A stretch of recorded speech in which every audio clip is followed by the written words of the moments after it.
जिस तरफ हम जा रहे हैं, अगर हम इस बर्बादी को यहीं नहीं रोकेंगे, इस पर अंकुश नहीं लगाएंगे, तो हम बहुत मुश्किल में फंस जाएंगे। देखिए, 1950 के दशक में एक घोटाला हुआ था, जीप स्कैम। उसमें देश को 52 लाख रुपयों का नुकसान हुआ। उस वक्त के हिसाब से एक बड़ी रकम थी, पर फिर भी आप देखिए कि 52 लाख में कितने जीरो होते हैं। और भी कई घोटाले थे। LIC में मुंद्रा घोटाला, भारत बैंक का डालमिया घोटाला, नगरवाला स्कैम सेंट्रल बैंक में। हर साल घोटाले होते थे। सोचने वाली बात यह भी है कि सब घोटाले तो बाहर भी नहीं आते हैं। 100 में से कोई 1 या 2 ही जनता के सामने आ पाते हैं। अब 2010 पे आते हैं। कॉमनवेल्थ गेम्स, 70,000 करोड़ का घोटाला। 2G scam, 1,76,000 crore. 2012 पे आइए, कोलगेट घोटाला, 1,86,000 करोड़। अगर 1,86,000 करोड़ रुपए का एक घोटाला होता है, तो देश की अर्थव्यवस्था पर क्या असर होगा, आप अंदाजा लगा सकते हैं।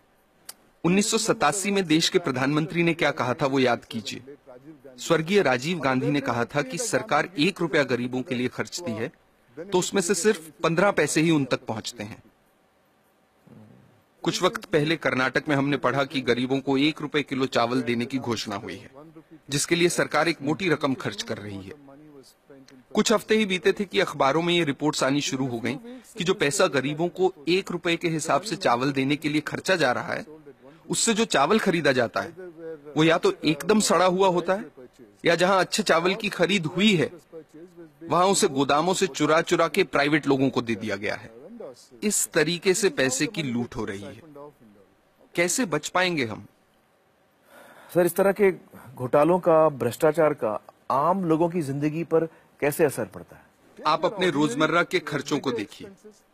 पिछले साल के मुकाबले इस साल कितनी महंगाई है, क्योंकि जो पैसा देश के विकास के लिए रखा गया है, जिसे देश की प्रगति के लिए इस्तेमाल में लाना चाहिए, वो पैसा 85% चुरा लिया जाता है। देश के प्रधानमंत्री ने कहा था, मैं नहीं कह रहा, मेरे अंदाजे से तो अगर 1988 में 1 रुपए में 15 पैसे ही सही जगह पर पहुंचते थे, तो आज 5 रुपयों में से 15 पैसे पहुंचेंगे।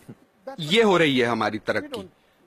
हम लोग, आप हेल्थ केयर को लीजिए। सरकारी अस्पतालों को काफी नजदीक से मैंने देखा है कि वहां क्या हो रहा है। मैं आपको एक मिसाल देता हूँ। 2010 में एक गांव की महिला डिलीवरी के लिए सरकारी अस्पताल आई। उससे पैसे मांगे गए, उसके पास पैसे नहीं थे। अस्पताल ने साफ इनकार कर दिया। महिला के साथ जो व्यक्ति था, वो पैसों का इंतजाम करने गांव भागा। फिर अस्पताल वालों ने महिला को कहा कि यहाँ मत बैठो, बाहर जाओ। वो बेचारी उस हालत में सड़क पार करके बाहर बस स्टॉप पर जाकर बैठ गई। जब तक पैसों का इंतजाम होता, बाहर उसी बस स्टॉप पर उसकी डिलीवरी हुई। ये किस तरह के समाज में जी रहे हैं हम?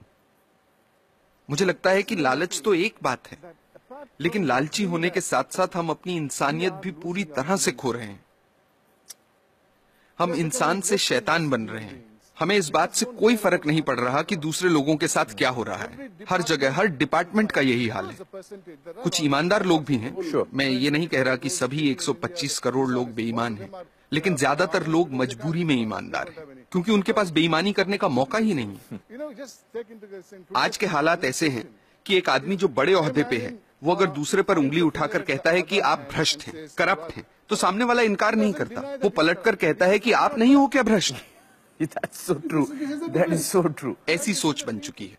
यहाँ जो नौजवान मौजूद हैं, उनसे मैं कुछ कहना चाहता हूँ। Sure, please. मेरी पीढ़ी के लोग अब हालात नहीं बदल पाएंगे। अब सिर्फ आप ही हालात बदल सकते हैं। और आपके लिए अच्छी बात यह है कि लालच सब सरहदें पार कर चुका है, सिर के ऊपर निकल गया है। अब और ऊपर जाने की जगह ही नहीं बची। आपके पास मौका है उसे नीचे लाने का। ये काम आपको जरूर करना है। मेरी खातिर नहीं, अपनी खातिर, अपने बच्चों की खातिर।